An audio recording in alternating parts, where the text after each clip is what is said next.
I'm Andy Kiner. And I'm Chris McKean. We're all about cross-country racing, and typically it all starts with 10 seconds. But here in Iowa, it starts with hands-on helmets. Welcome. We've already got a couple viewers. We are excited and nervous all at the same time here. It's been at least a year in the making. We're taking the plunge, trying to make some time in our busy schedules to try to come up with a decent and entertaining podcast for everyone. So thank you for those who have already joined. You know, we better start out with how much work this has been. We've been working on this for over a year, right, Chris? Yes, we have. At least a year. And I got to be honest, for once, I'm not going to blame it on anybody else. I'll say that Chris has done so much behind the scenes to help me learn some of this stuff and put a lot in behind the work, man. I'm proud of you, and thank you for doing that.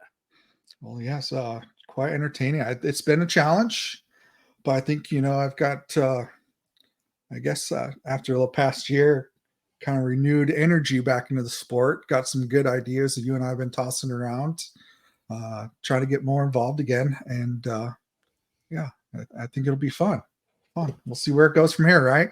Can't get any worse.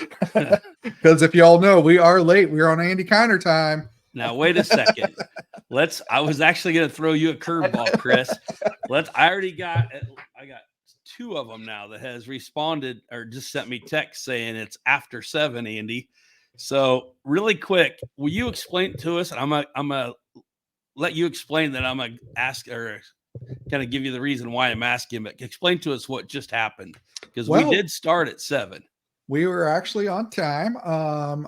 We thought that we were both on Facebook and YouTube at the same time, but behind the scenes, after a few minutes, I didn't see anybody live, and was checking here behind the scenes, and we're only on YouTube channel where nobody knows about us yet. So we had to restart everything. So what's this remind you of, Chris? Oh, one of your typical start times? Oh, we're starting already like that, huh? No, we're aging ourselves here, but go back about 20 years ago. Do you remember one of our very first starts? What happened? I do. Oh man, I mean, very first starts was that Indianola, right? Correct. Are we talking about the EMT situation? Exactly. That was when I was doing part-time racing and part-time scoring, trying to make it all work and still have fun at the same time. And what was about half hour, 45 minutes into the race, it was just a little too muddy. And the local EMTs that we had there decided to call off the race, wasn't it? Without any official word, and started stopping everybody on the track. Actually, no. Let me rephrase your memory here, or remind you here. So that was actually right after the start. We had released 2 or 3 lines, and that was in Indianola, where they left the starting line, went up and across the road, and it got into that there's a pretty good sized dip that went up about 40 feet or something. And a lot of them weren't making it because of the rain that we had gotten. So they literally had stopped our EMTs. Keep in mind, this is one of our first races. And the EMTs stopped it and told everybody to go back to the starting line because they weren't going to be able to make this hill. So we still had guys starting and taking off while EMTs were sending them backwards on the track. Yeah, I remember. Not a good situation. All I remember is in the back of the property, I had a pretty good start. I think I was like first or second in my class. And back in the old, there probably was only 2 of us, but that we were back in the corrals, and you couldn't make it through the corrals because it was so muddy that you couldn't make it anywhere. Yeah, I was so upset after that, but life goes on, right? How ironic does it that 20 years later, our podcasts start with kind of the same situation? Oh, reduce. Yeah. It's memorable. That's right. So, yeah. So we do have quite the agenda to kind of go and discuss and talk about tonight. We're going to do a recap 23 in review. We want to really kind of like focus and acknowledge our award winners from the banquet. We're also going to talk about our 2024 race schedule. and bonus point races. We're going to talk about our adjusted start times for this year. We've got some small adjustments. 2024 rules that we're going to go over. We're going to spend some time on the new Adult 90 mini series, the 2024 Hole Shot Challenge. And we're going to just briefly tonight touch and let everybody know about our 2024 race contingencies. You have anything else there to add? No, I think you've kind of narrowed it down there. I don't think this will be our typical podcast. This is one for us just to get started on, kind of get everybody caught up to date on where we are if they couldn't make the banquet. It was a memorable banquet, that was for sure. Yeah, it was probably the most people in an intimate setting for a candlelight dinner, I guess you could say. So yeah, it was not necessarily planned, but after 20 years, I don't think there's not too many things that we haven't seen. Yeah, so but that was one of them. Yeah, for those that weren't there, it was wasn't a snowstorm. It was just weather. It was really cold. We had heard that the facility lost power the night before for 3-4 hours. We thought they had everything fixed. We get there, set up for the banquet, start the banquet, and how long were we without power? Hour or so? Well, due to some stuff behind the scenes with the power outing the night before, we were 45 minutes late getting started, just trying to get the PA and stuff working. Yeah. And by no means, Chris, when we say this, I don't want to make it sound bad on them either, because Honey Creek's where it was. They did a great job. I was super impressed when we lost power, how they jumped right in. And if you weren't there, they went and got a Honda generator, plugged it in, just a little one with two basically shop lights that shined up on the banner for the stage.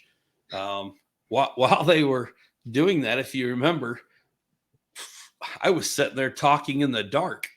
I couldn't hardly see only about 20 people in front of me from the stage. But yeah, them putting those lights up for us, it was right on cue. They came in and brought those battery powered candles and stuck on the tables. And we might actually start doing that because it was very, very quiet. Did you notice that?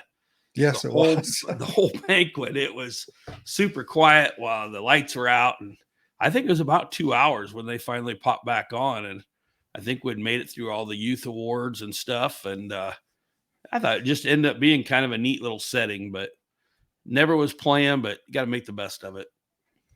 Yeah. So one thing we didn't mention, because we kind of already jumped in feet first with everything here. We do have live comments going as well. We're going to set some time aside at the very end for those that have questions or just have some comments regarding maybe the rules or the adult mini series or even the whole shot, that we have some information to share as well. So look, you want to jump right into it? We kind of already did a recap here. One thing that was surprising to me was favorite tracks this year. That's obviously you got her up there. I love how you're doing that too, Chris. But with even when the very first one we gave away, youth Fort Dodge has been a track that the kids have always liked. That's been a good track for the kids all the time. But when the UTVs got it, that was really good to see when that's where Heartland is. But yeah, it's just been a rougher track. It has a history of being a rougher track, sometimes more dusty than others. So that actually kind of shocked me a little bit, but I was really happy to see that. Yeah. And of course, Mount Pleasant as well. I kind of love that. There's some good spots that I remember many, many years ago racing on when I raced there as well. Good facility, good family behind the place. Glad to see that they won it. Another award for Mount Pleasant. And you said another award because it's not the first time for them guys. That's one of the better tracks that we've always had. And I think it always will be. It's got everything. Like you said, the family and everything behind that track just makes it pretty special. And I always look forward to the homemade ice cream. Right. You can't get any better ice cream than that. Right. Made right in the back of the John Deere. If you've never been there, the Graber family puts on a thing for us every year where they make the ice cream on the back of a John Deere. And man, it's darn good ice cream. So let's briefly talk about our special awards. There's a couple of them here that are very near to our hearts. Our first one is the Tanya Kiner Spirit of the Sport Award. Yeah, that one's obviously my favorite one. After we lost my sister, they've been a big part of this series for a long time. We renamed that after her, and this year it's pretty cool. It's one of our newer writers actually got it, Nick Bergman, and Nick's from over in Illinois, and Nick just has a special story to tell. If you ever get a chance to talk to Nick, I'll let him tell it. But Nick's just been he's been a lot of fun to be around this year. He went out of there. I think maybe it helped him by offering the crew food multiple races. Maybe he was trying to buy the award, but no, just him and his crew. They just do it. They have fun. It's what it's all about. And just his story about what the racing means to him and the place in his heart that racing has right now just took us by storm. And I think he was a good one to receive it this year for sure. And he won the championship for C-Class, I believe, this year. Yep. So, yeah. So you mentioned how Nick is involved and has been involved in the series. I think the next award goes well deserved. Joe Lutz. If everybody knows, man, I don't know how the Mountain Dew and the cigarettes keep him going all day long with all that energy. But not only does he race, he does one heck of a job cleaning up afterwards. He tears down the starting line and picks up all the orange cones. Great asset. Can't thank Joe enough. Yeah. And you mentioned a lot of stuff after the race, but keep in mind before the race, he's the ones that's putting the banners up. Yeah. Joe's just one of those guys that he's never going to be there when he tells you he's going to be. He's worse than you when you say 4:00. And when we joke with I've kind of corrected my time frame, and Joe's kind of taking it over, and he tells us he's going to be there at 8. We're not sure if it's 8 a.m. or 8 p.m. But we really don't worry about it with Joe, because when Joe and his family shows up, he's always the first one. You don't have to ask Joe to do anything twice. He's out there. He knows what needs to be done before we do most of the time. And it's always helpful having him there. But yeah, just being on the track and I think anybody that's raced with Joe would say that was a good person to choose for that award. Yeah. We have the Sherman Lane Track Crew Award.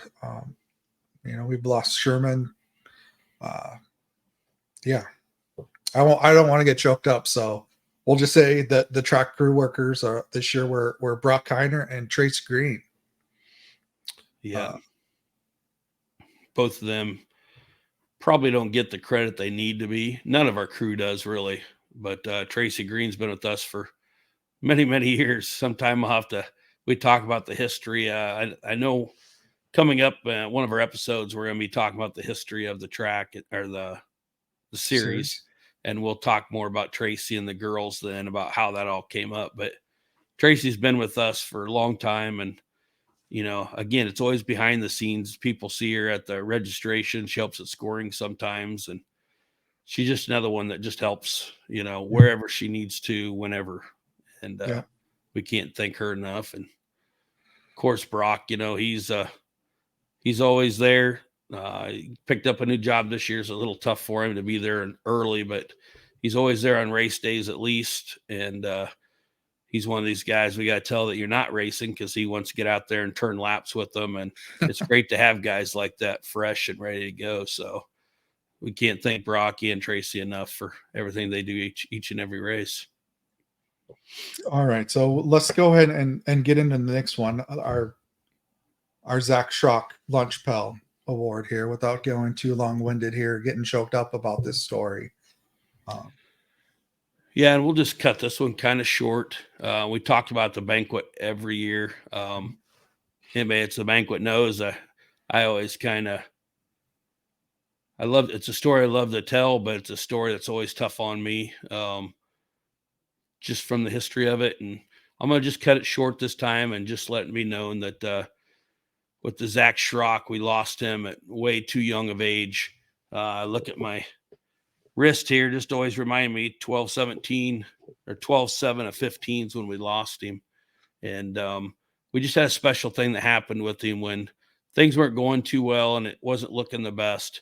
Him and his family came up to race with us, and his dad, Shane, and I talked, and we offered to let him start a race. And the picture you see up there right now is when he came out and got to start the race, and he had family there that he got to start and had a blast. And we let him have the starting board afterwards, and he really appreciated it. But after he left there, was walking away, one of our riders walked up and gave him a pair of their gloves. And that's kind of where the long story starts, because it meant so much. But I'll never forget Shane sending me a picture and let me know that they had stopped at one of the chicken places, Pizza Ranch, and he wouldn't even take the gloves off to eat his chicken. So just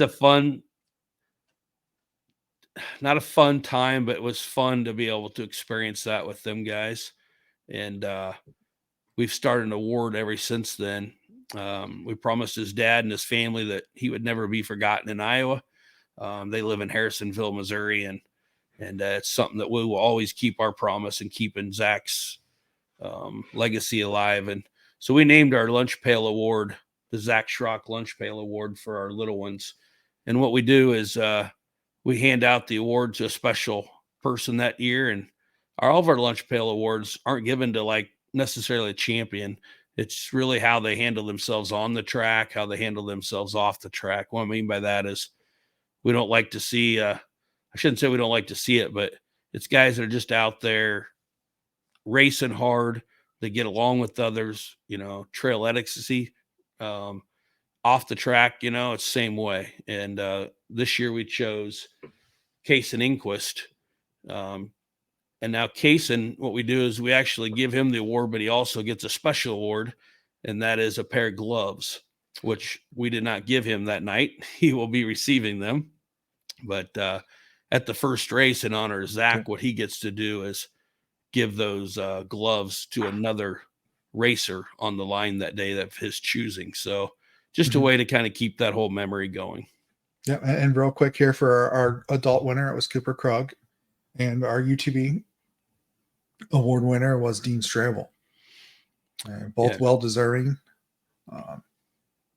Cooper's on a 300 on that junior class. And I've said this many times this year, Chris, I feel like if we take our junior class anywhere in the country, anywhere in the country, and we race, our top 5, our top 10 kids in that against anybody, I feel like we can come home with a win every day. And for Cooper to actually come in this year and have such a good year and won all 7 rounds in that stiff a competition, that is pretty darn good. So hats off. Yes, for sure. And of course, Dean's one of the best, drivers out there, hands down. He's one of the nicest guys you'd ever meet. Does a lot for the racing, a lot for the racing behind the scenes up in South Dakota, and helps with us, whenever we need it and stuff. So it's really good to see him pull that lunch pail award also. One of the biggest ones that I think everybody's there for is Handy, our title sponsor for the last 3 years. Handy offers up a ATV lift, the best in the market, the best in the world. It's about an $1,800 lift. And in order to participate in that deal is really simple. You attend and race all 7 races. And you get a chance to have that. This year, it's actually kind of special because they sell so many of them. They didn't have any even in stock for us to be able to give it away. So they're going to give us a call, and this family gets to go over there to pick it up. It's right here in Sully, Iowa. It's really special to know that one of the best in the world is right here in our state, and partnered up with us. But when they get to go over there and get it picked up, they're also going to get a tour of the facility. And I know they're excited to see that. Not too many people's ever seen that. Yeah. So who was it that won this year? Wasn't it Chad Bodorf? No, he wasn't present. Bingo. Ashley bought our one this year. Ashley did. Yep. So congratulations to Ashley. I'm sure they're all excited to be getting that home and be able to work on their machines. All right. Well, that was a wonderful recap of 2023. I think everybody's tuned in to figure out and find out what's going to happen for 2024. So let's go ahead and you want to take a quick look at our race schedule here. Yeah. So we're going to start round 1, April 6th in Trenton, Missouri, Coon Creek. You know, Coon Creek is a new track for a lot of people, but was actually there about 3 years ago. Very neat facility. I'll tell you, I was there last Saturday. We're going back down, a couple of us this Saturday. And when I was there, the first thing I realized is I didn't realize I missed it as much as I did. It's just a neat facility. It's got everything, the rocks, the cricks, the cricks all have a solid bottom in it. Just phenomenal. The biggest downfall of that whole place was the entrance, and the landowner, Mike, and his maintenance guy, Daryl, has done a great job. They've got, they fixed the big crossing that had washed out, big old tube in there, pavement over the top. They're bringing in some more rock. They've done a lot of mowing, removing trees. The place just does not look like I remembered it before. They've really done a really nice job of, and I'm excited to get down there for sure. That's April 6th. Can't wait to go. Yes, I mean, we were counting down. We're getting closer and closer. Still got a lot more to do behind the scenes, but it'll be here in no time. Yes, round it will. Round 2, we're going to go on May 4th. We're going back to Fort Dodge, Bathtub Hill at the Sports Park Raceway. How can you not be excited about that when it took 2 of the 3 tracks of the year? Yeah, and also for this year, it's going to be one of our bonus point tracks as well. So, yeah, should be. And that, excuse me, that third one, May 25th. So the situation there is, we actually started the year off, Chris, with 8 tracks. Yes, we did. I was so happy after last year. You know, last 2 years having some issues, and so we were all prepared. We had 8 tracks. One of them found out that they were approved for a pond being built by the DNR and just could not interfere with that. So we put that new track off till 2025. And we had another one that just had some stuff come up and some issues. And as of right now, we had to back out of that track for this year. That was going to be another new one for us. It's left us kind of empty-handed. So we're trying to come up with something for that one right now. So as soon as something comes up, we will definitely make sure everybody knows about it. But we've already reserved that date, so that's what we're shooting for. Yeah. And round 4, we're going to a new track, June 29th, Cahokia, Missouri. Not the old Cahokia, brand new Cahokia track. Yeah, we're going to race at Trump's. Thad Trump's, that is. Thad Trump, yes. Yep. So June 29th, it's Trump 2024. That's what we're going to, as a new track down at Thad Trump. We want to appreciate or really acknowledge him reaching out to us, him and his neighbor. And we can't thank them enough. We've been down there looking at that one. It's called Wheeling on the Waiaconda. We're literally right on the Waiaconda. It's going to be another one that's going to have a little bit of everything. There's some challenges in that track for our track crew to connect the dots. The parking is really nice. It's just right off the main road. Literally, the highway runs 20 feet from where we're parking. Just super nice area. It's not too far south. It's clear, if you're not familiar with Cahokia, it's the northeast corner of the state. Just looking, it's got some really neat stuff. A lot of elevation change. It's just got a little bit of everything. So I'm real excited to get back down there. And also at Cahokia will be a National Racing Association qualifier event as well. Correct. Yep. So, you know, and speaking of that National Racing Association, I know I don't want to get too long-winded here, but our gentleman that won the Tanya Kiner Spirit of the Sport Award, Nick Bergman, He actually went out and participated in that last year. He was one of the few. I think we had 3 or 4 that did, and he actually won that. So he was the NRA national champion last year. Nice. So, and round 5, July 13th, we're going back to Mount Pleasant. Mount Pleasant's, like you mentioned earlier, just so fun to go to. I probably one of the 2 favorite tracks I like to go to every year. Good family, like I said, good track, easy access to get in and out, a lot of parking, kind of spread out if we need to. Yeah. Ice cream. Just a really neat setting every year, So definitely good. Then we going to take a little break from the Iowa series on July 26th and 27th. I know it's a little early this year, but we're going to have the GBC Tires Heartland Challenge back at Fort Dodge. When we did that, Chris, I know we talked a lot about it.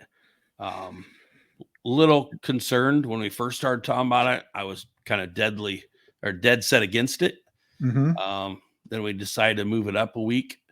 And I'll tell you, it's been a blessing in disguise. I have yet to have one person say anything negative about moving it up. Just so many people just really appreciate it getting moved up.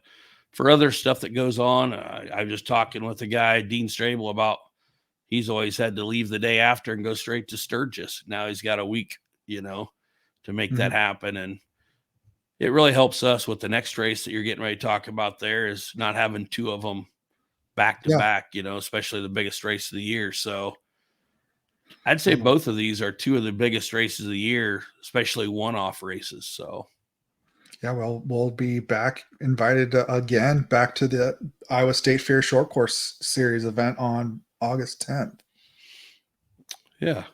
And I've dreamt we've done this series now for 20 years. And I think Chris or my wife could tell you anytime I've dreamed of putting a race on at the Iowa State Fair. It's been on one of the top of my bucket list, and to have the opportunity to be able to do this is something really special to me. So it's one that I look forward to every year.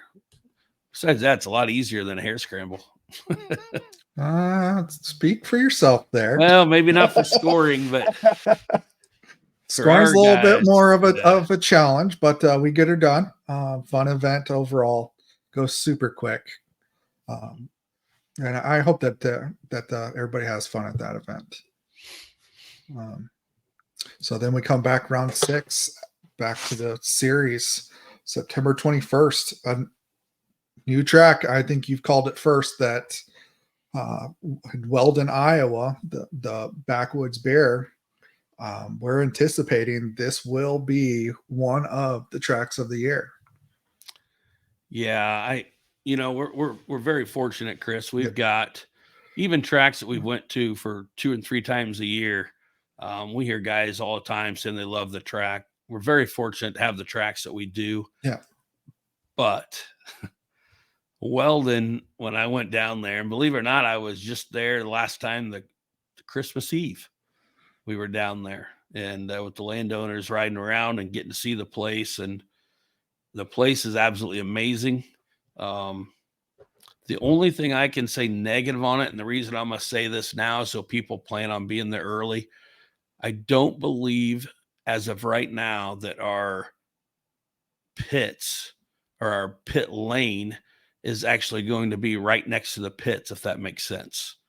Where we're parking, I don't believe we can get the track actually there. It'll be close, but I don't believe that they'll be able to buzz right by their campers and stuff during the race. They might have to put a tent up or just be prepared to move. But, I don't think that'll be a huge schedule, maybe moving some fuel cans here or there. But the track itself is going to have more elevation change than we've had in a long time. The timber, I can't even start to tell you. It is going to be a very, very good race that I personally am looking forward to that race big time. Yes, and then our round 7, October 12th. I mean, it's kind of our staple. I mean, last couple years we've ended at Murray. Hog Heaven, 1, 2, 3. Some years it's kind of a staple. You know, it's always so beautiful property.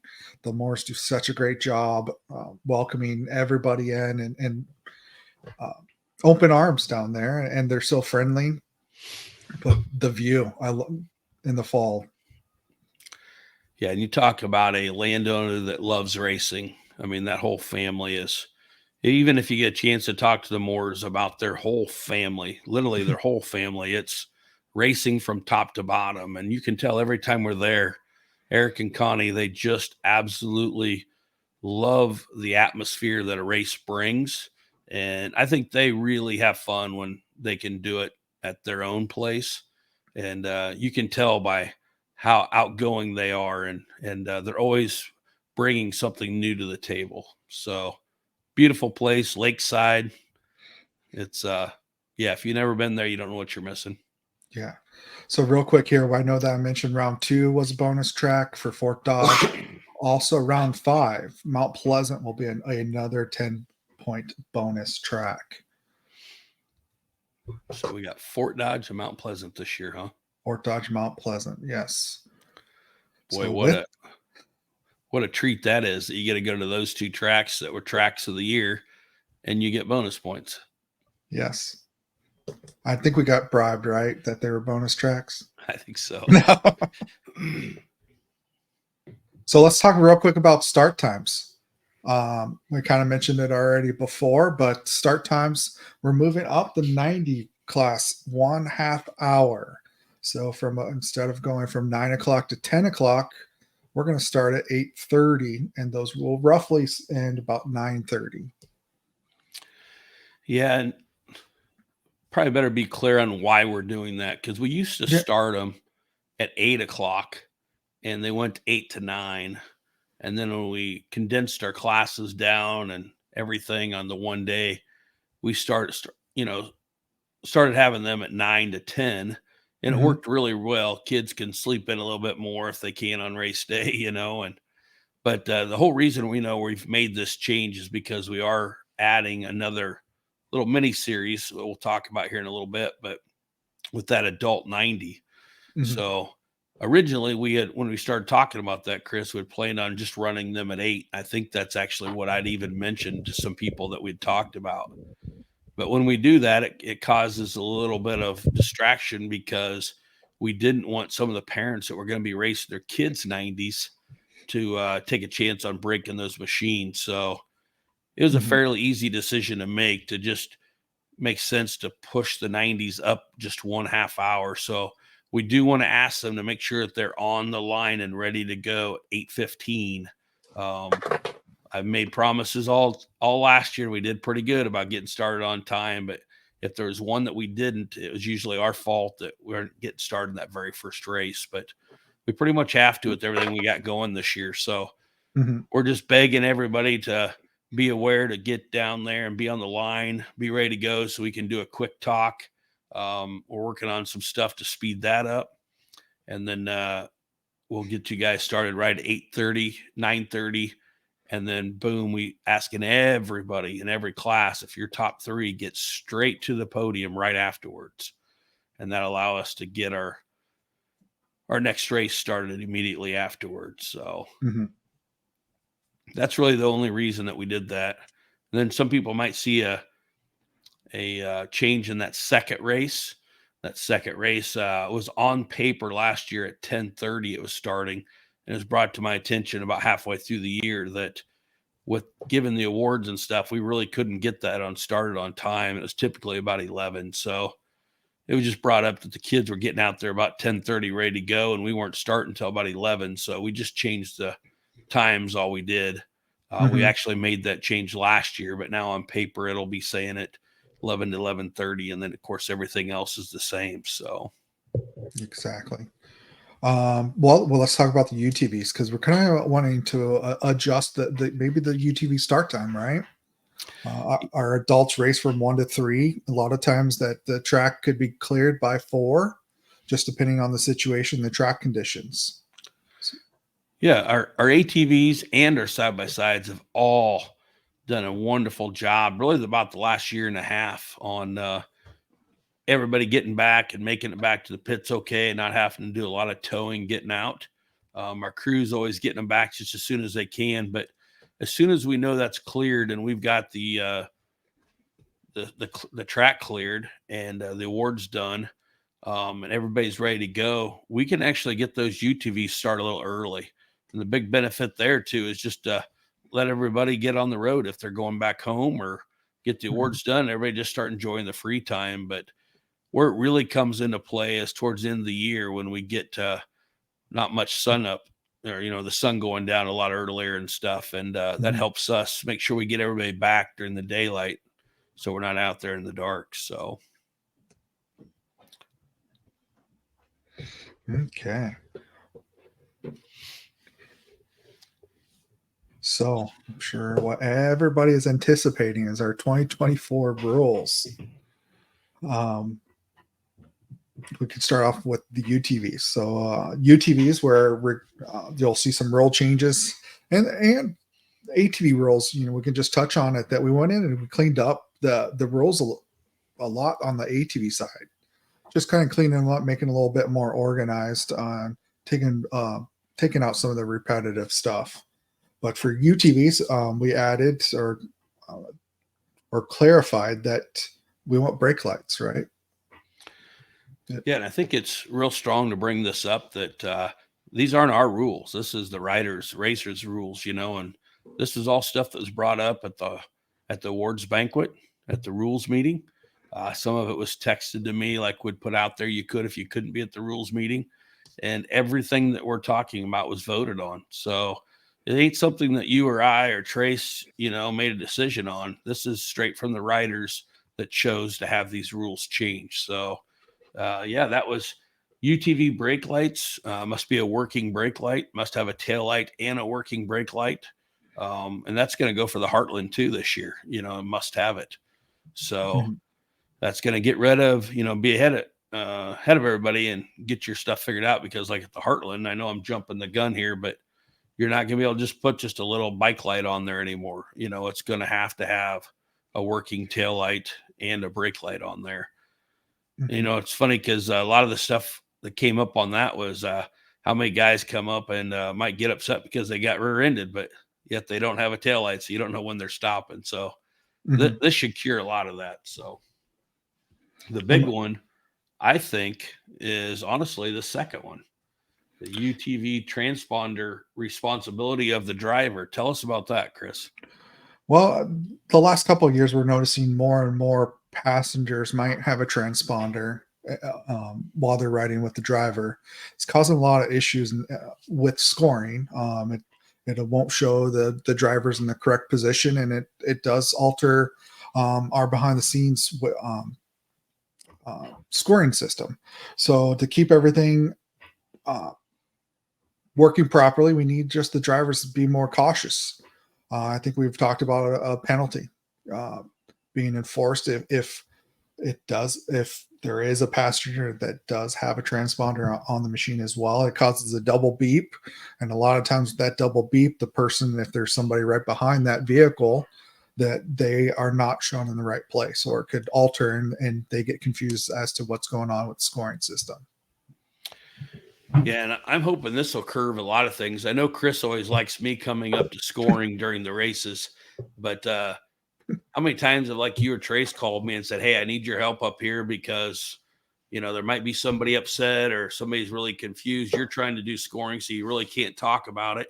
But it all comes down to it's because we're showing the wrong people scanning, which is causing everybody, for it to be the TV or the live thing, what do you call it? Live scoring. Live scoring is all unofficial, of course, but it also, you've got to look into it and say it should be right, 99% of the time. And it seems like this is what's usually causing that issue, to where I'm in third, but yet I was truly in second, or I thought I was in second, but I'm in third now, and so I think this is actually going to be a huge thing. I think it does 100% fall on the responsibility of the driver. Might be something that the passengers need to get a second helmet, so they're not ripping their their stuff off, or just take their visor off, or or something. But it's definitely going to have some penalties coming if they continue to do it. I just don't think they realize what it causes. Mm-hmm. They think it's a simple thing, and it really, deters what you're supposed to be doing during the races. Yeah, and it also, if we, once this is enforced totally, it'll help speed up the results. After the track is clear, we'll be able to get things printed out faster and get those up to the awards. Real quick here as well, I know that UTV it was not mentioned here, but whip lights, that was another one that was kind of discussed, and it was brought up that no whip lights. We've had issues where a couple of the tracks, some UTVs had the whip lights, and it has nearly taken out the RFID reader at scoring. A lot of people don't know, but that thing is a few $1,000s just for that little 1 foot by 1 foot little box. So we got to protect that and our easy up at scoring as well. So we've put it in the rules this year that no whip lights are allowed. Yep. And I see our 2024 Ironman points. Really, nothing's changed there. There was a little bit of clarification issues last year that came up, and it's just very simple that you have to be in all. If I'm, say, racing the B class, I have to race all 7 races in that B class in order to pick up my 7 bonus points at the end of the year. Doesn't mean that you can't move to a different class. Your 10 bonus points just don't carry over to any other class.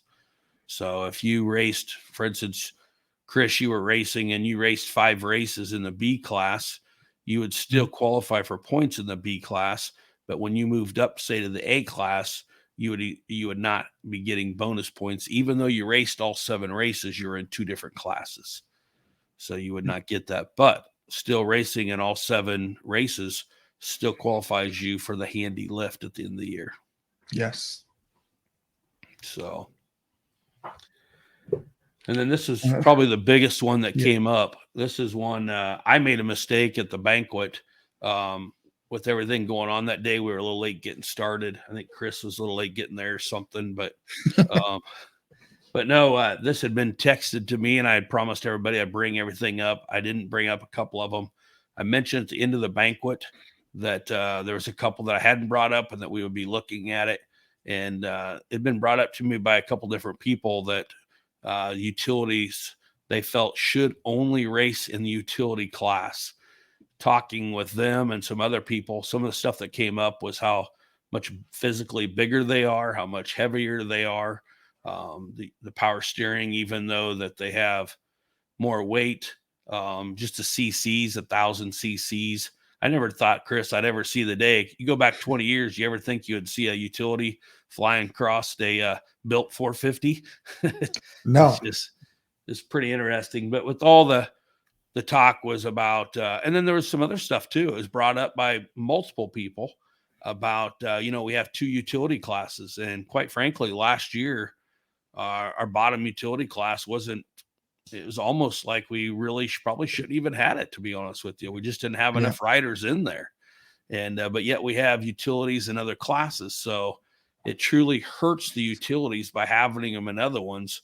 And if we're going to allow them to have them, we just don't need 2 classes. So we're going to focus on getting those utility classes built back up. Back in the day, I think I could honestly say this, Chris, and you can back me up, argue with me, but I think Iowa had the toughest utility classes in the country. Our guys could go run with the GNCC, and stuff, and be very competitive. It was nothing for us to have 15 to 20 guys on the class every time. And so anyway, I don't think it'll affect a lot of people. But just to be clear on that, so Chris and I did not make this decision. I want to blame it on Chris, but when we came home, we talked about the rules in quite a bit after the banquet and some of the stuff that's brought up. So what we did is same thing we've done in the past is we just made 15 phone calls. We made 15 phone calls. We talked to utility guys. We talked to guys that race both utility, non-utility, that had raced both in the past, and get their opinions and stuff. And I think there ended up being 9.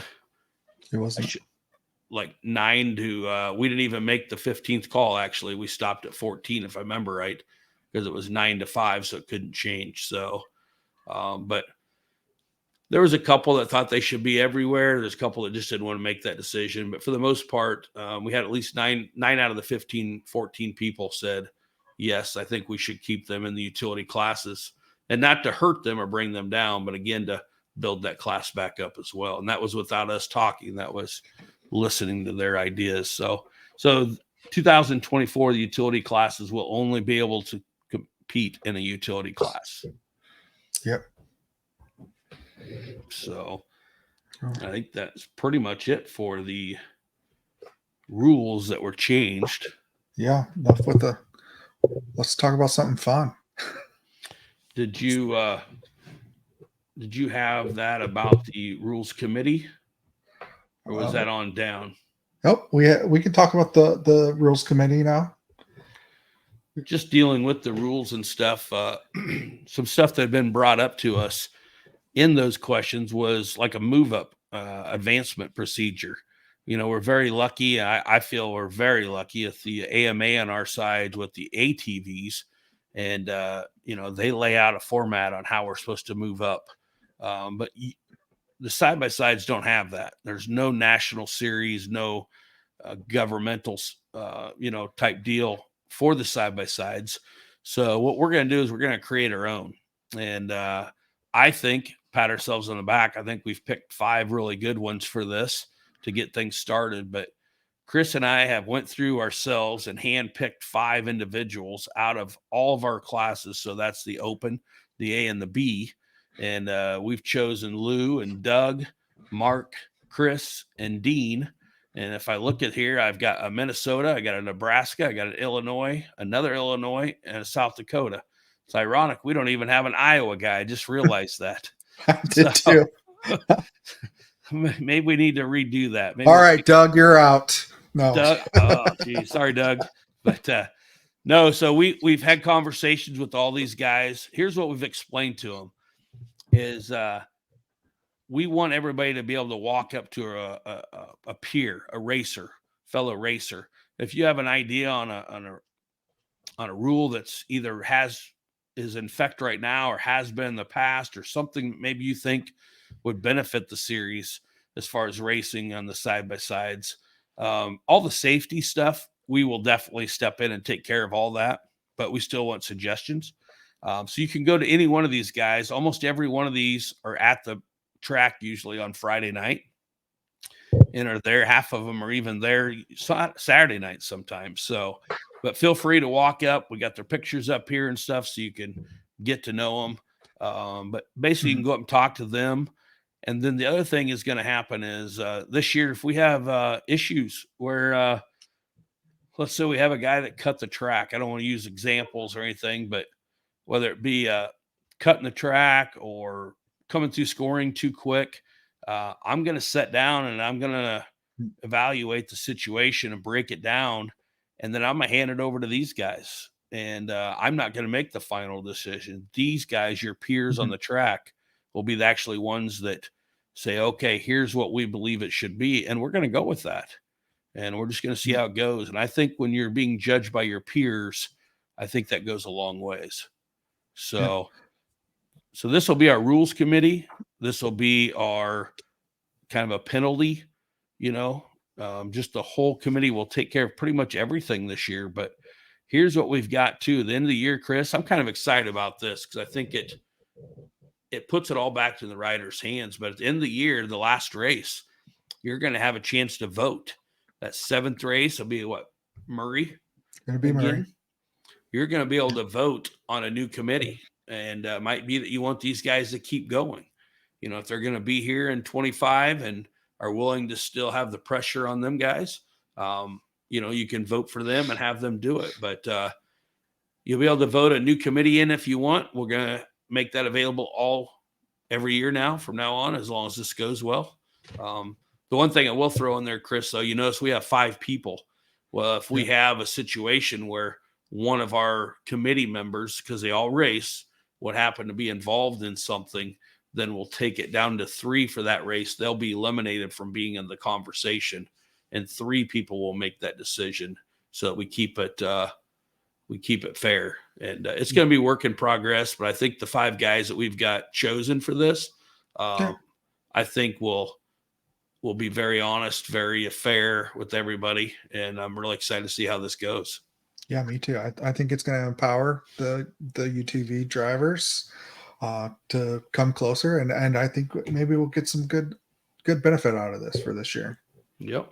And if it doesn't go well, like you said, round 7, we can vote in, and we can either keep the same committee by vote or bring in somebody different. Exactly. I think we all are on the same page on we want to make the sport better, and this is I think one of those steps for the UTVs. I would agree. So now I think we got one of the funnest things going this year. I am super excited about it. Our adult 90 miniseries. So let's briefly kind of talk about this. This is for any adults 16 and older. We're gonna have 7 rounds of different events.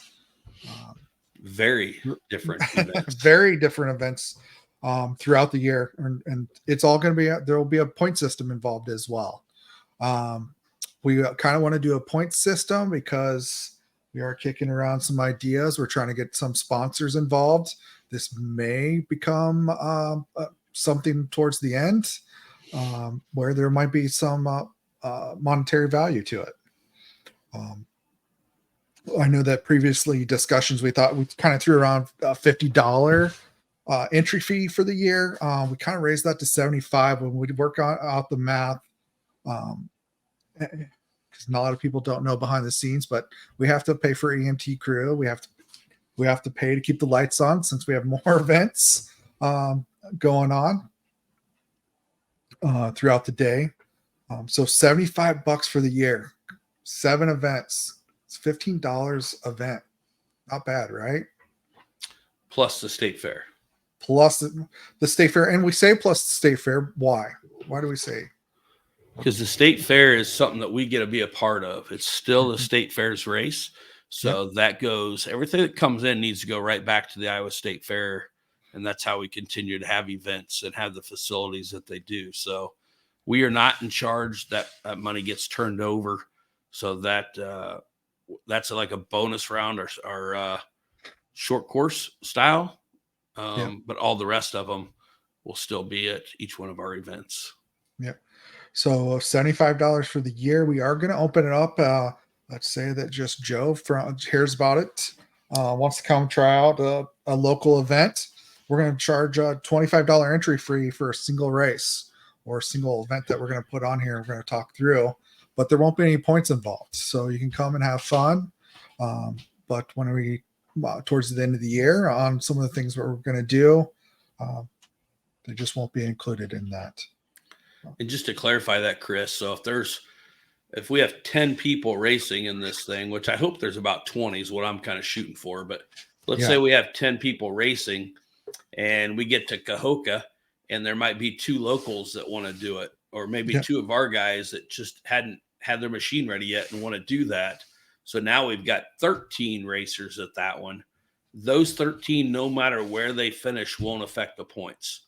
So, and that also goes with the state fair as well, that we do draw on some people outside of the series in that event, that if you sign up to be a part of the year series, you'll be given the appropriate points for that event.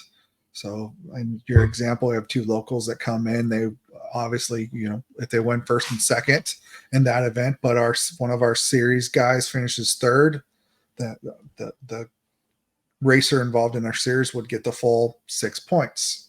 We'll kind of talk about points here in a second here.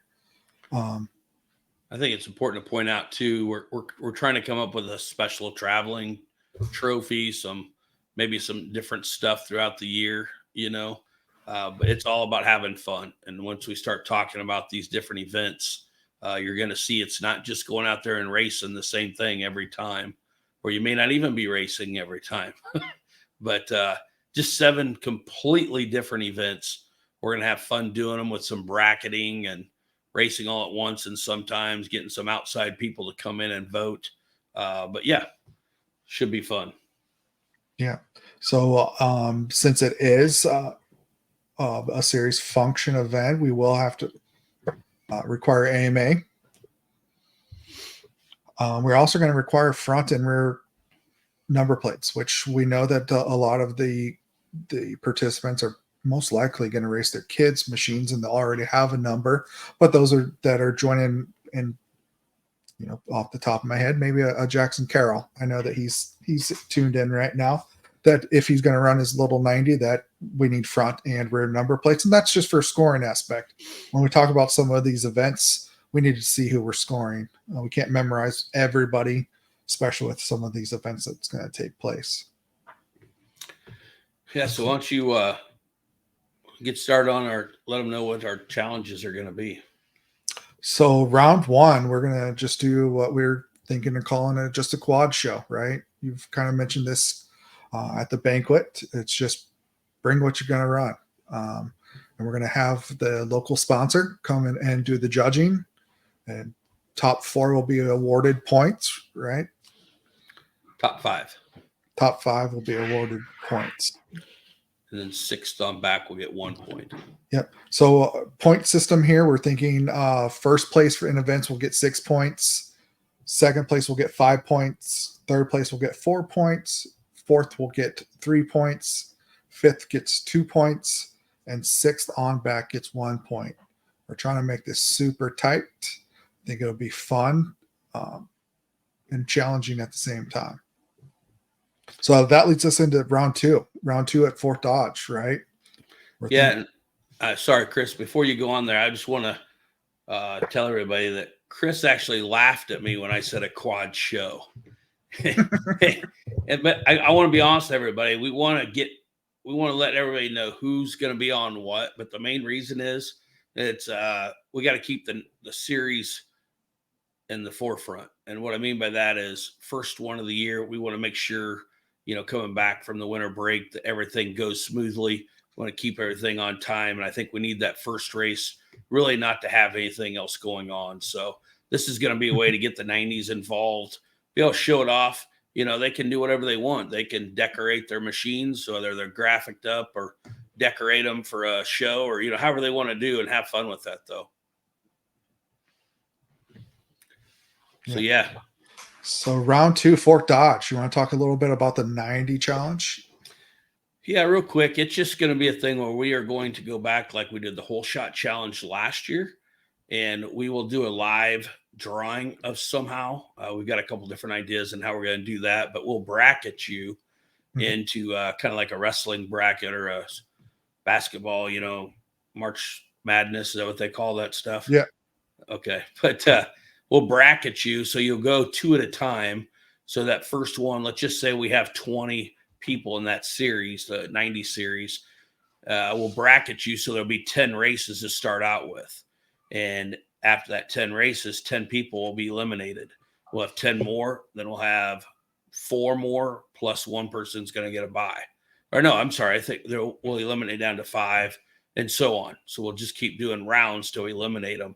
But basically what that one's going to do, if you're familiar with the infield of the Fort Dodge track, we're going to line you up about 10 feet before. If you're in the grandstand looking down at the center, the 4 jumps that we have in the middle, basically we're going to line you up about 10 feet right before the jumps on the left-hand side. When we drop the gate to have you take off, you'll take off. You'll go over the first jump. Over the second jump, you're going to make a 180, come right back down the center of them, make a 180, go over the third jump, over the fourth jump, make a 180, come all the way back. And when you cross the finish line, that'll be who wins.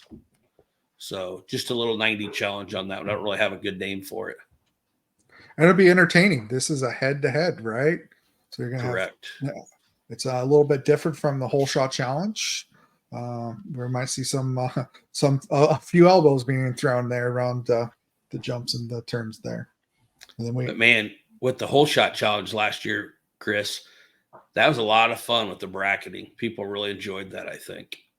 Yeah, we've got a lot of good feedback, and we'll talk about that in a little bit here on 2024 plans. But look at round. We don't have the race for round 3 yet, so we're just gonna skip that race and just go into round 4 with a go ahead with a 30-minute hare scramble race. So the idea is that most likely we'll put those racers on the 50 track, right, and see how many laps they can turn.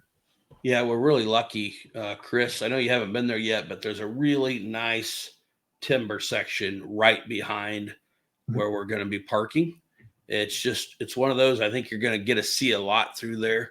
There's some, if as long as it's not too wet, there's some creek bases that we'll be going through and stuff, and it'll be just a real fun. Not a lot of elevation change at all, but something right there close to everybody. We're going to be able to put on a good show for everybody.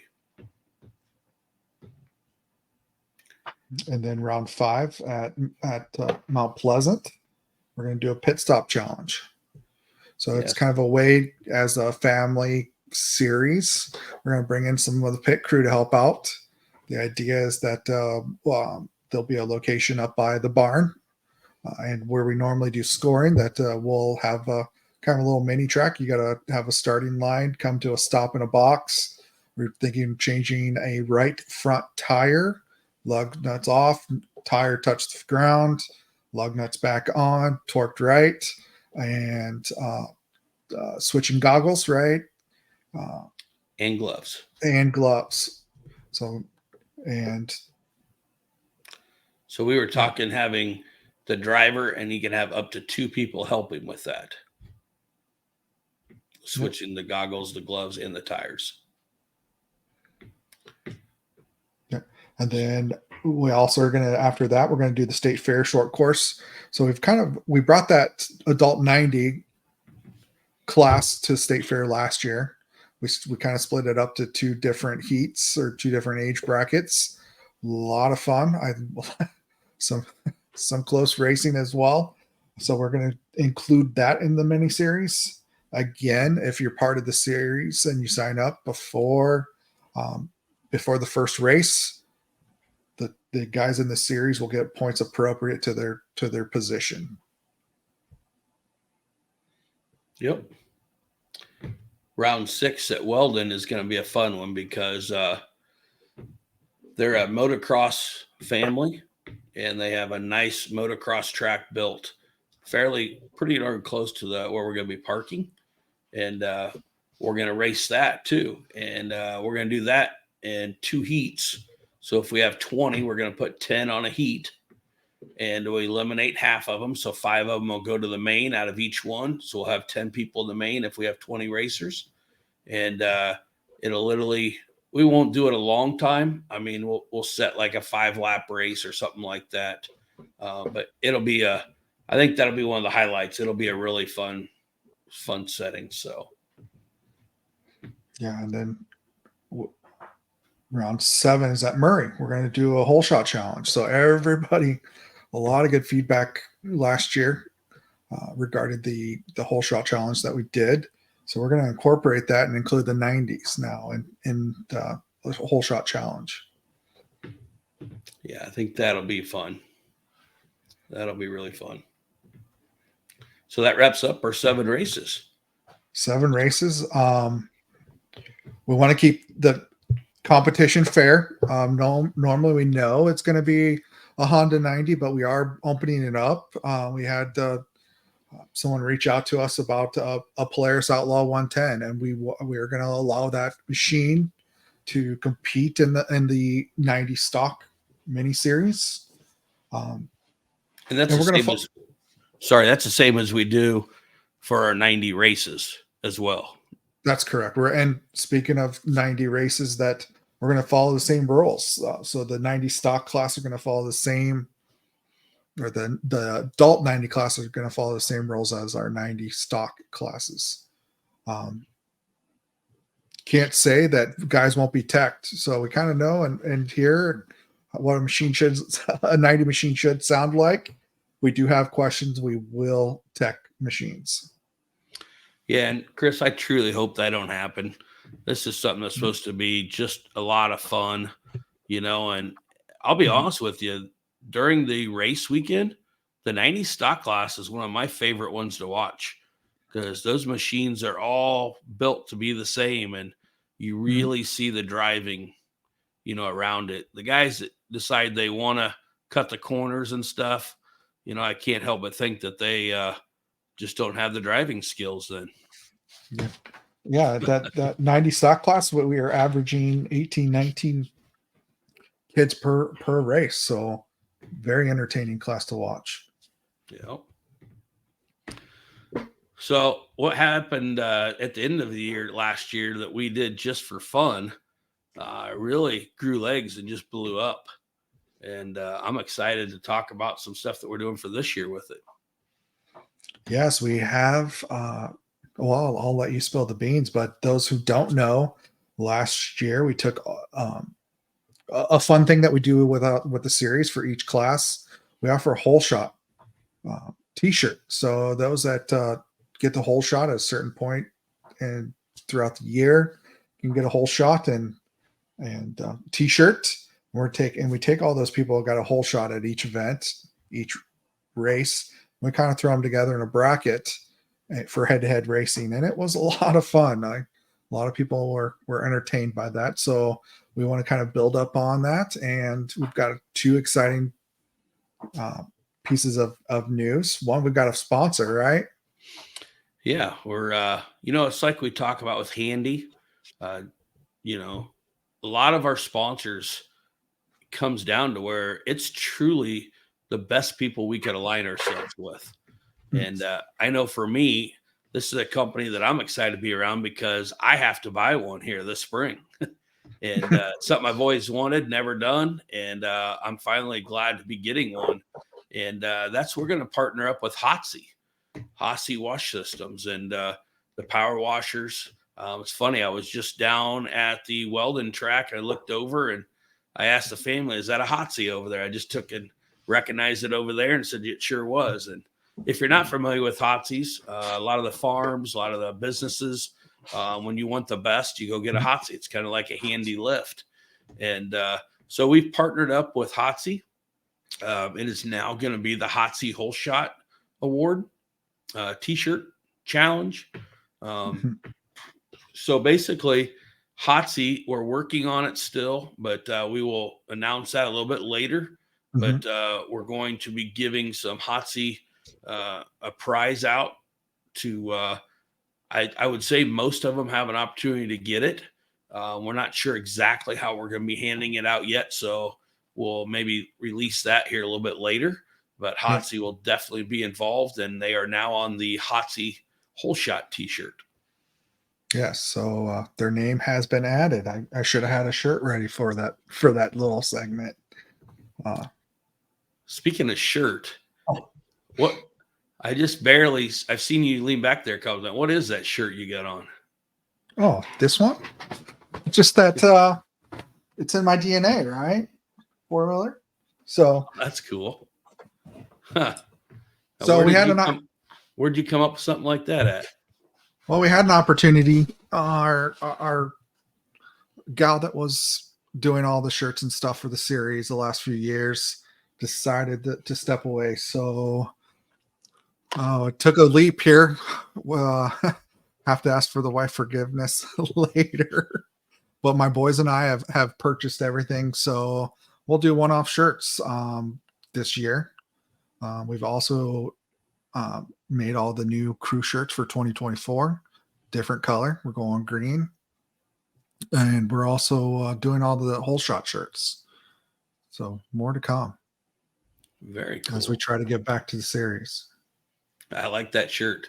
I think I'd seen another design you had, and we'll wait for that for another day. But I thought that was really cool. But that's the first time I've seen this one, so that's neat. Yeah. So last year when we did this whole shot challenge, last year it was literally supposed to have been. We can't take credit for it, no matter how much we'd like to, but it came from a few of our writers on social media talking about, some kind of a deal like that. And we listened to them. We kind of put it together and came up with what's called the whole shot challenge.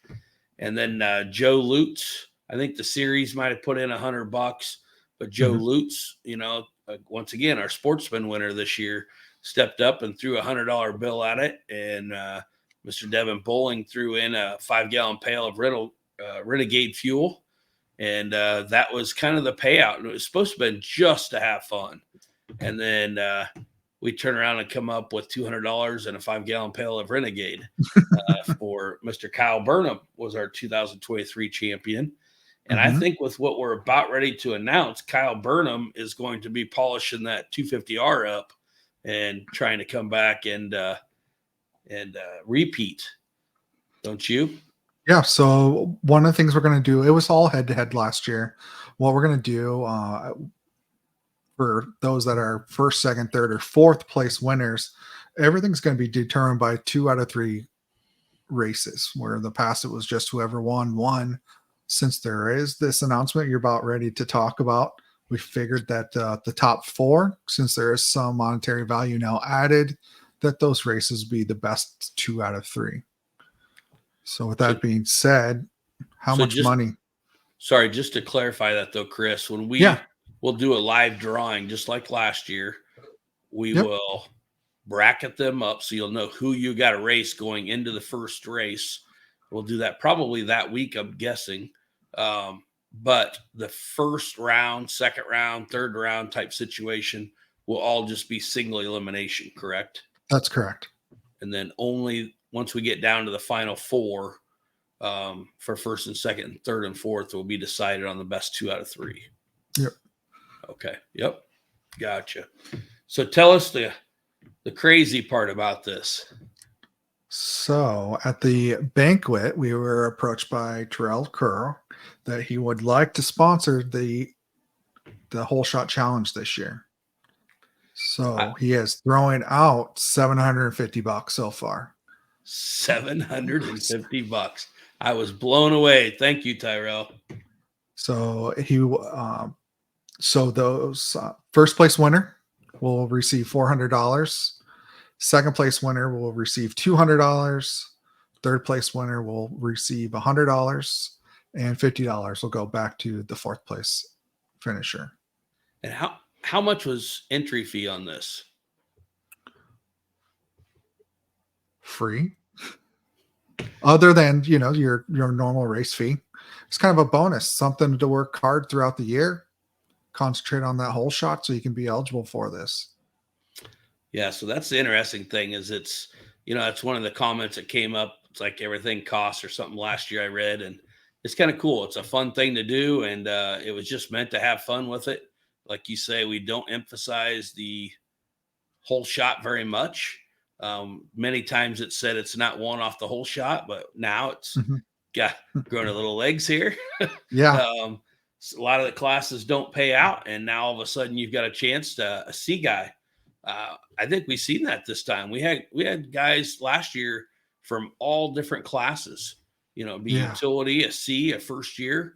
They can all participate in this and head to head. And we've seen some of the fastest guys had a mistake. It didn't fire, and you stand up there and everybody's watching you and stuff, and you go to kick that machine or hit that button. That's when things go wrong, it's kind of gets in your head a little bit, get nervous.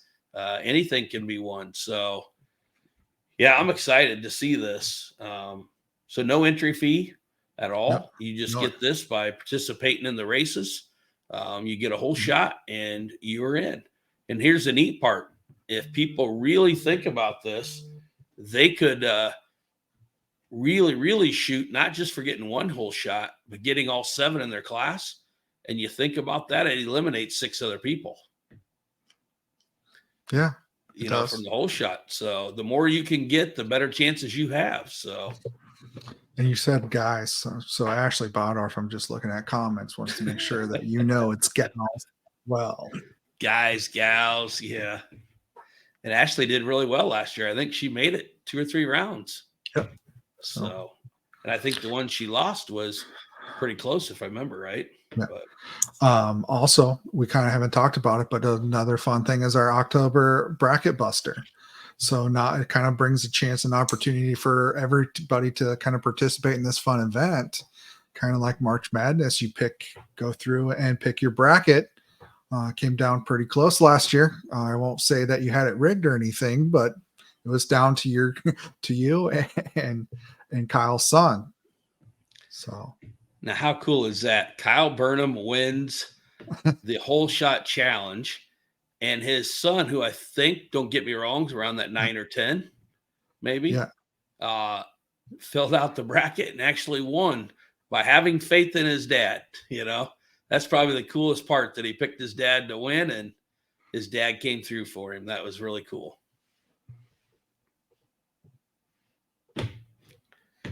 So yeah, that'll do it for a Whole Shot Challenge. I'm excited to see that. And I think the whole shots are going to mean a lot more to people this year. So yes, really want to thank Tyrell for doing that. That was huge. So appreciate that very much.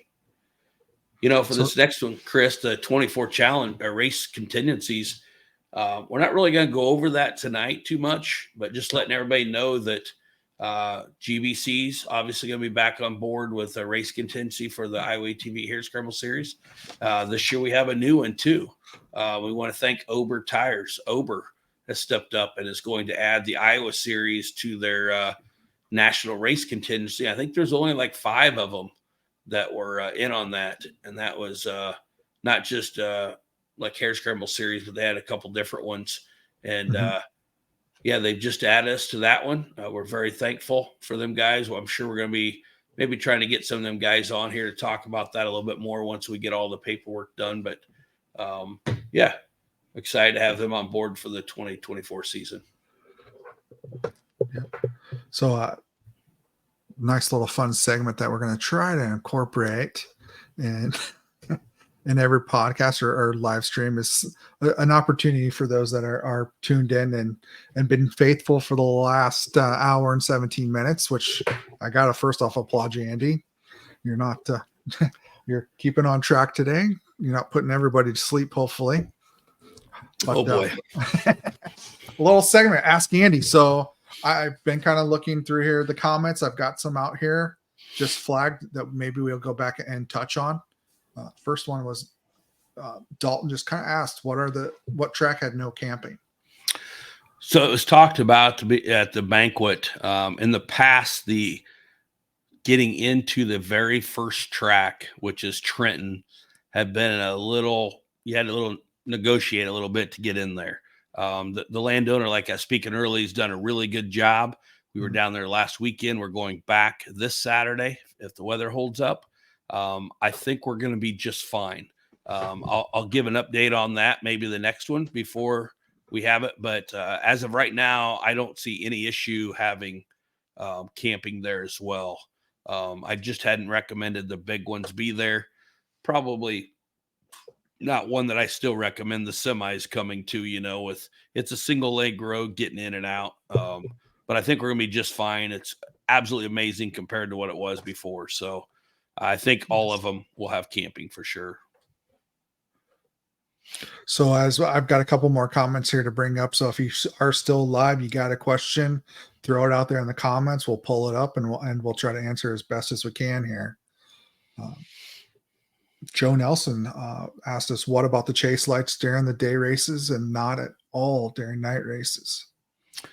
So that was brought up at the rules meeting. That will be in the rules. It's all spelled out in there, but I'll just give you, today we just took over a couple of the hot topics, but that is in the rule, Joe. And what to happen, let me go back a little bit on that. I'll be really quick on this, but we've never had anything against the chase lights. Where the chase lights were brought up to us, it wasn't something that we didn't want. The chase lights were deemed that they were blinding people. It's not like a desert race where you're going 80 mile an hour down a dusty thing. This, you're on top of each other. When you got up right behind them, people were saying that with the lights flashing behind them, that they couldn't actually see anything. So we had outlawed the chase lights, and inadvertently, it never was meant to be that, but it's probably my fault with rules and stuff. I think it did say in the Iowa Series, no chase lights. So we made that change based off of what everybody said at the banquet when we actually voted on this. Mm-hmm. So chase lights are perfectly legal with our series. Actually, I highly recommend it during all the dusty races and stuff, is to have that. For the Heartland, I believe what was said, it's in the rules. Correct me if I'm wrong, Chris, but I believe we said that it was brought to our attention that a lot of them actually have programming where you can actually program them to flash or program them just to stay on. And what we decided was, yes, you can have chase lights during the day, but at night, whether it's you on the programming, you need to shut it off, or whether it is you pulling in and putting duct tape over a certain part of it.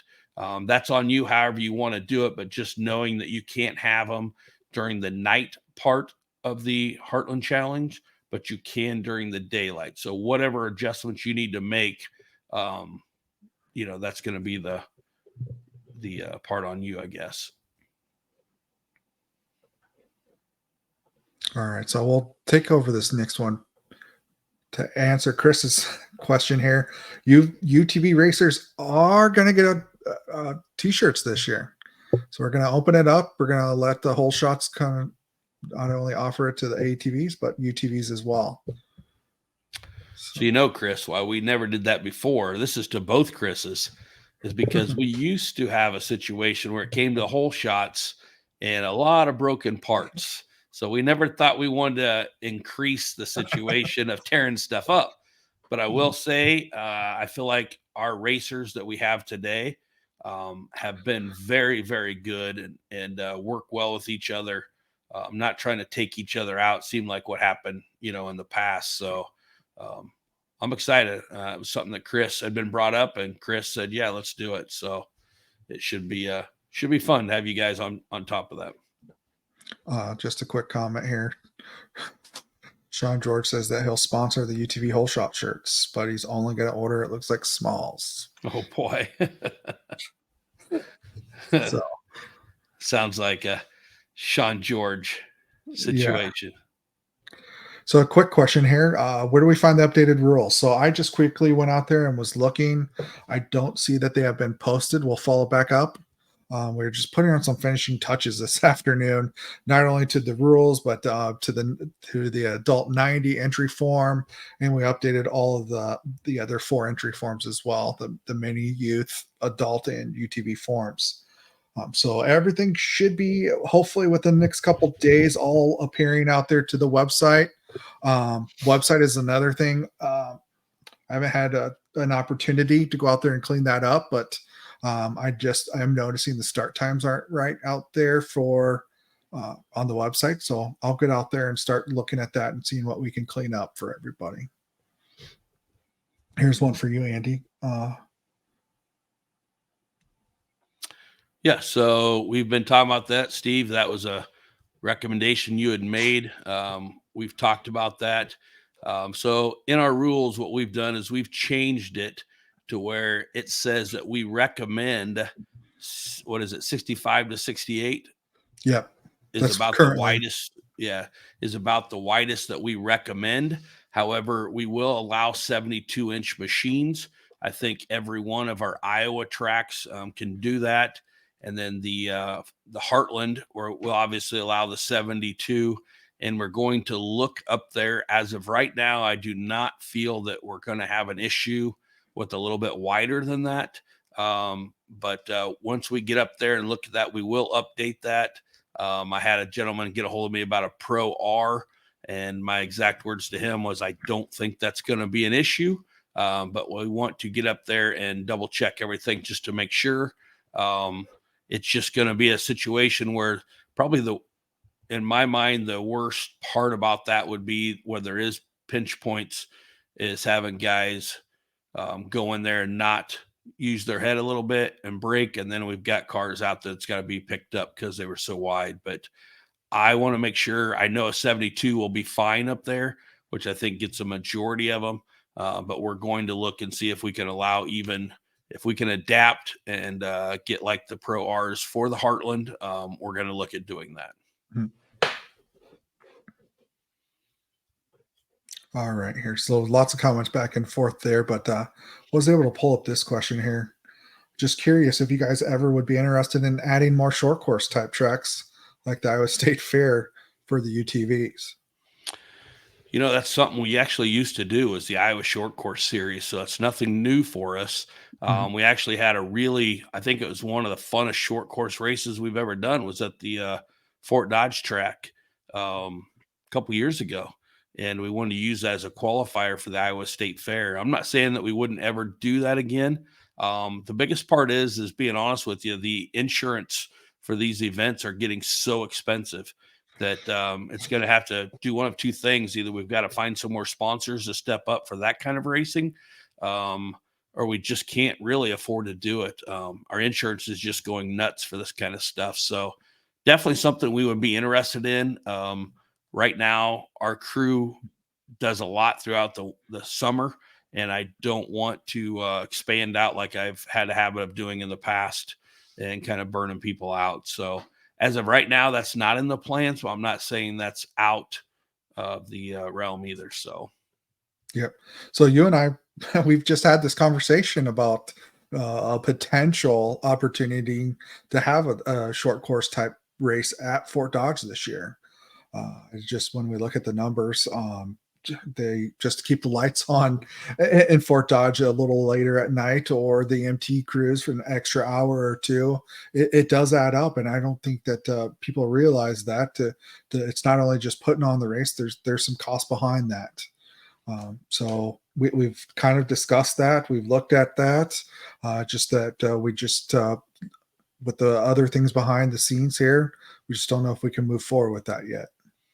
yeah. And I probably shouldn't say this, but I'm going to go ahead and say it. There was even talk about we were looking at working with the Iowa State Fair. We were actually asked by the State Yep. Fair to put a short course series on a fall series. So after the Iowa State Fair, we could build a track and leave it and potentially have a series out there in central Iowa. So we're always looking at that stuff. It has to make sense.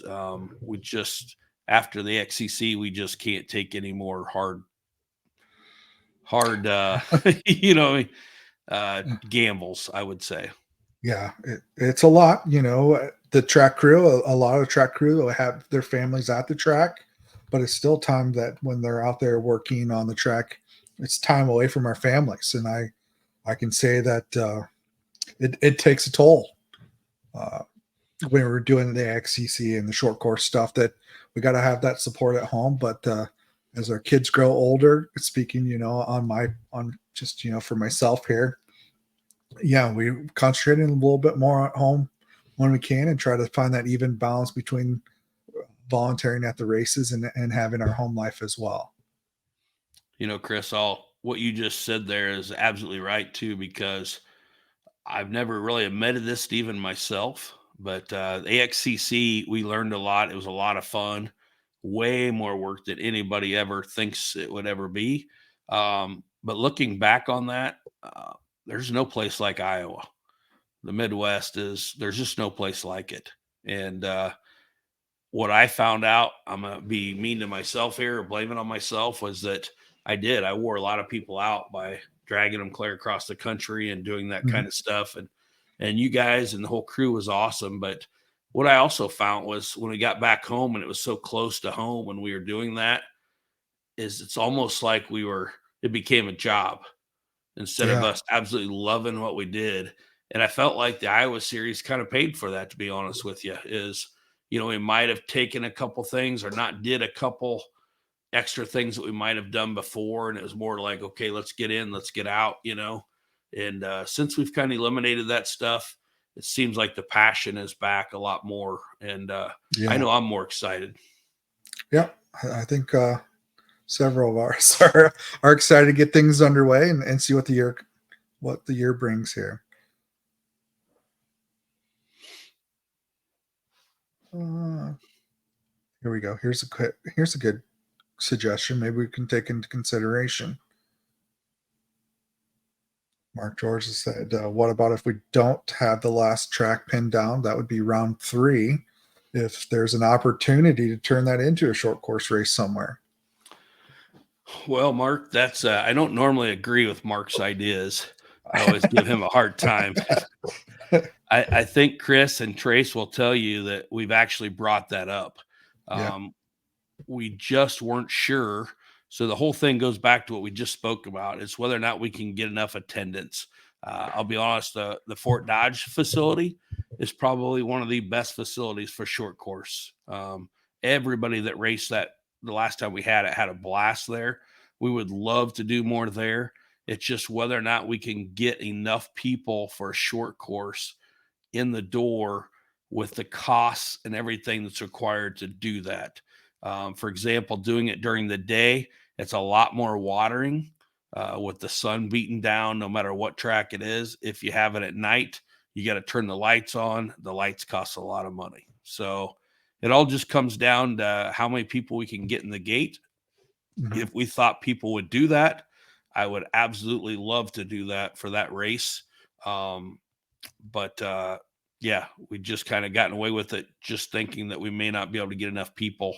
Not all the cross country guys and gals, Ashley, enjoy. I don't think as much of the short courses they do the cross country, but that's definitely an idea. It's just whether or not we can get enough people, I guess. Yeah, good suggestion. Let's see. Here's a good one here. What about the penalty coming in too fast to checkpoint? Yeah, Mike, that's something that we've really got to crack down on. We don't want any issues coming through there. That's a high traffic situation.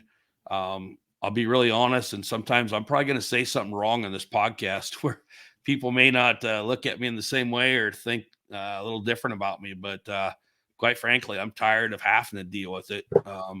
Whether you're in the pro class or you're the first year, that's something you've got to know. We talked about it every time during the races. The preview, or not the preview, but right before the races during the racers. What am I looking for here? The drivers meeting. Drivers meeting. There you go. And we say it, and we still have people that think every time, whether it be a youth or an adult or even a side by side, coming through there too quick, and that just can't happen. So that's something that we are talking about with this rules committee. I know you're more the four wheelers. The rules committee will be taking care of the side by UTVs. sides. But I'm not going to say that we won't be moving forward with the rules committee or on the ATVs as well to deal with this, because that's something that, quite frankly, will not keep happening. I can promise you that. Yep. Well, and you got to think that when you're coming through checkpoint, you guys might have chest protectors and helmets. Look at what the scoring, Tracy or Kim or myself, we don't have pretty much anything to protect us. So we just got to keep that in mind. We're supposed to be 5 miles an hour. And also we should be trying to pit in the checkpoint area as well. So we're going to try to eliminate that this year. Whether it's a water bottle being handed to the driver, it's still a distraction. Whether either living or leaving scoring or coming into scoring, they take their eyes off of where they're going for a split second, and we can have something bad that can happen. We don't want that. So we can do a couple more questions here, Andy, and then we can go ahead and wrap up because we've been going out here for quite a while. Just do two classes, state fair, 65 class. That's what's good. It's not a bad idea. It's actually a really good idea. However, with the Iowa State Fair race, I got to be honest, the State Fair wanted us to do a side-by-side race. I would not do it unless we added ATVs. So they agreed to let us add ATVs. So it's going to be hard for me to crack down on maybe we change the classes, and that's something we can definitely do. Yeah. I don't think at that race we could take away a UTV class. But I have no problem maybe going by size, and maybe it's hard. That's something we're going to have to look at, because I think that's a great point with some of the wider, cars out there set up for side or for short course. That's just something I guess, Mark, we'll have to take a look at, and maybe we can run it by our rules committee and maybe come up with something. All right. So a couple more. couple more here. Just a quick one here from Nathan. Pit bike race at the state fair. A lot of people didn't know, but we had some time for bike races, actually 2 heats of bike races at the state fair last year, and only two bikes showed up. And they didn't stick around long enough for the heats. So that's why there wasn't one in the past. If we can get a good 10 guys that are committed to a bike race, we can certainly add that in and let them run during the state fair as well. Yeah. And also really quick on that, there's a lot of things that we'd like to add. So I don't want the pit bike guys being upset by no means, because it's nothing against them. Yeah. Every year I actually get several calls about the big bikes actually wanting to be a part of it. If we ever go to a 2-day event, that is something that we'll definitely be looking at very hard.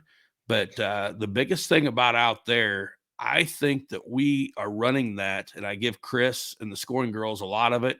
The guys that are getting stuff like Rod and Joe and Brad, they're getting things lined up so we're ready to go.